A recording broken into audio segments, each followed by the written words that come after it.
Hello, friends. This is Dave Hurwitz, executive editor at ClassicsToday.com, here with random reviews from the Overflow room. And we are still working through Ravel, who, as I pointed out before, is possibly the major composer who wrote the least amount of music of anybody. I mean, all of his works fit into, just a sort of a small handful, but they are all standard repertoire because his craftsmanship was on such a high level, and his inspiration and personal style and all of those things.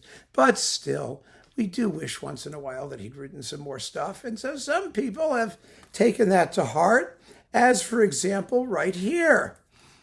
This Lynn disc with the Scottish Ensemble, in arrangements by Rudolph Barshai, directed by the violinist Cleo Gould. This is a wonderful sounding disc, very interesting.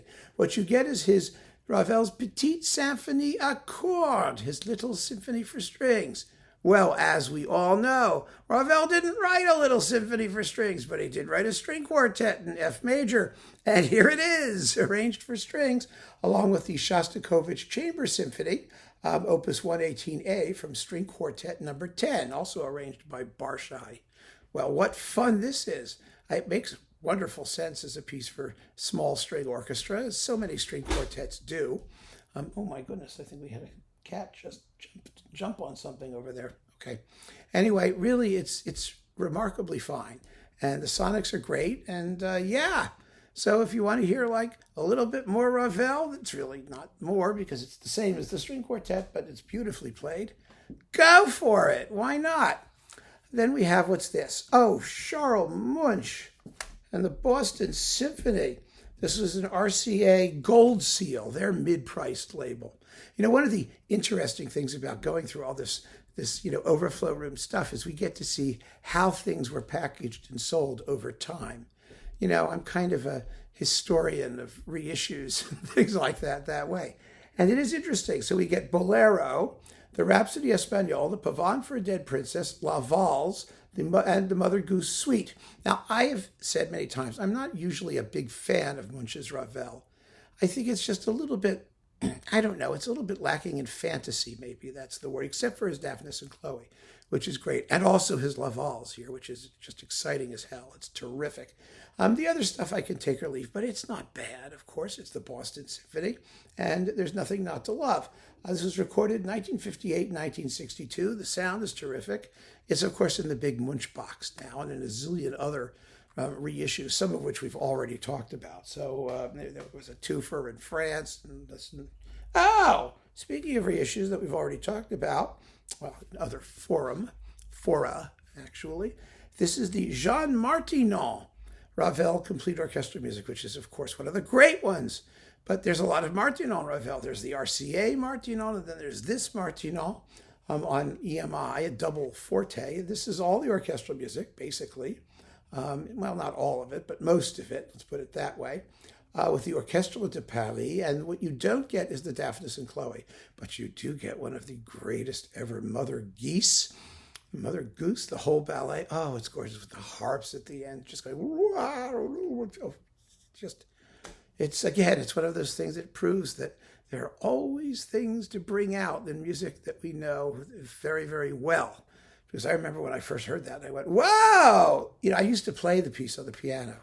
I actually could play it on the piano. There was this one piano arrangement of the two piano original and whatever.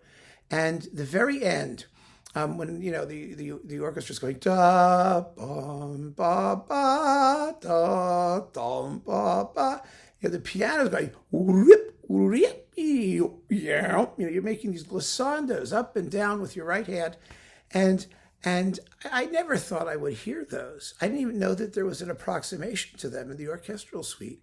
And it really is very interesting when you think about it, because, glissandi, which on the piano, where everything is equivalent in tone, are going to be just as distinct as the melodic line, or the, more important, in this case, it's a series of chords, the harmonic meaning of the piece.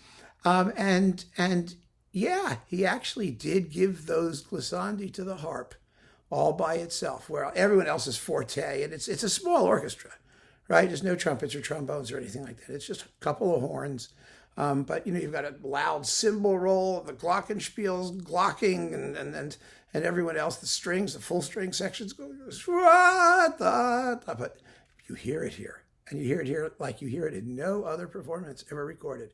And it's amazing. And the other stuff here, by the way, is also wonderful. It really is. Martineau is just such a great conductor. So that's fantastic. And what else have we got here? Oh, look, the Giulini Pictures in an Exhibition, which is phenomenally great with the Chicago Symphony. And, it's gorgeously played. And like everything Giulini does, it's with a certain seriousness of purpose that makes you just sort of sit back and say, okay, this guy really knows what he's doing. So that's wonderful. And you've also got the Mother Goose Suite, which is pretty good. This is with Los Angeles. But his last recording of that with the Concertgebouw is the one that's amazing. It's absolutely devastatingly amazing. And the Rhapsody Espagnole, which is incredible. That was released on a disc originally, an LP, which I think had La Mer and some other things. And they were variable recordings sonically because they weren't all recorded at the same time. But the Rhapsody Espagnole, for some reason, it just sounded fantastic. It still does. So this is definitely worth having. I mean, no question about it. And we will, I think, just stop there. I mean, that's great stuff. That's more than enough to consider. I mean, a brief video of some phenomenal Ravel stuff. So keep on listening, friends. Thanks so much for joining me. Take care.